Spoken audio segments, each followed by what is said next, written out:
নমস্কার, আরও একটা গুরুত্বপূর্ণ ইনফরমেশান নিয়ে চলে এলাম। খুব গুরুত্বপূর্ণ ভিডিও। যারা চ্যানেলে ফার্স্ট টাইম, চ্যানেলটাকে সাবস্ক্রাইব করে বেল আইকনটা টিপে রাখতে হবে লেটেস্ট গুরুত্বপূর্ণ আপডেট পাওয়ার জন্য।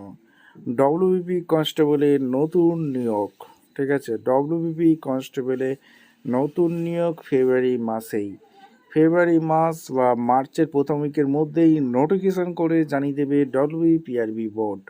শূন্যপাত প্রায় 13,000-এর ওপর থাকবে। ডব্লিউবি কনস্টেবলের 2026-এর নতুন নিয়োগ, 13,000 শূন্যপাত থাকবে।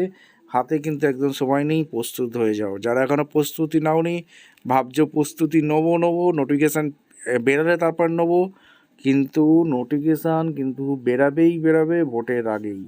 এটা মাথায় রাখবে, প্রস্তুত হয়ে যাও। ডব্লিউবিপি কনস্টেবলের আপডেট আপনাদের সামনে তুলে ধরবো। যারা চ্যানেলে নতুন, চ্যানেলটাকে সাবস্ক্রাইব করে বেল আইকনটা টিপে রাখতে হবে লেটেস্ট গুরুত্বপূর্ণ আপডেট পাওয়ার জন্য। স্টেপ টু স্টেপ আপডেটটি তুলে ধরছি, দেখতে থাকো। আচ্ছা, তোমাদের প্রমাণ সহ দেখাচ্ছি, তোমরা মুখের কথা বিশ্বাস করোনি, প্রমাণ সহ দেখাচ্ছি।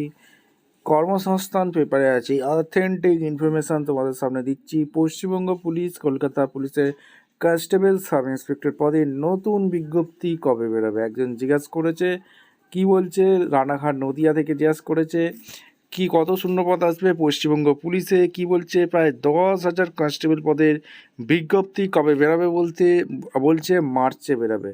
এটা এখানে 10,000 বলেছে, আরও ধরে রাখো 3,000, প্রায় 13,000-এর মতো একদম ডব্লিউবিপিআরবি বোর্ড একদম নতুন নিয়োগ কিন্তু দিয়ে দিচ্ছে ডব্লিউবি কনস্টেবলে। নিয়োগ সংক্রান্ত সমস্ত কিছু আপডেট এলেই তোমাদের ভিডিও করে দিয়ে দেবো। নোটিফিকেশান জারি হওয়ার অপেক্ষা রয়েছে। নোটিফিকেশান যখনই জারি হবে ভিডিও আপডেট সঙ্গে সঙ্গে পেয়ে যাবে। তোমরা প্রস্তুত হয়ে যাও, তোমরা মাঠ প্র্যাকটিস করো, লিখিত পরীক্ষা প্র্যাকটিস করো, সমস্ত কিছু প্র্যাকটিস করো। হাতে কিন্তু আর বেশি সময় নেই। ভিডিওটা ইনফরমেটিভ মনে হলে একটা জলদি লাইক, কমেন্ট, শেয়ার করে সাবস্ক্রাইব করে দাও। দেখা হচ্ছে কোনো পরবর্তী ভিডিও। ধন্যবাদ।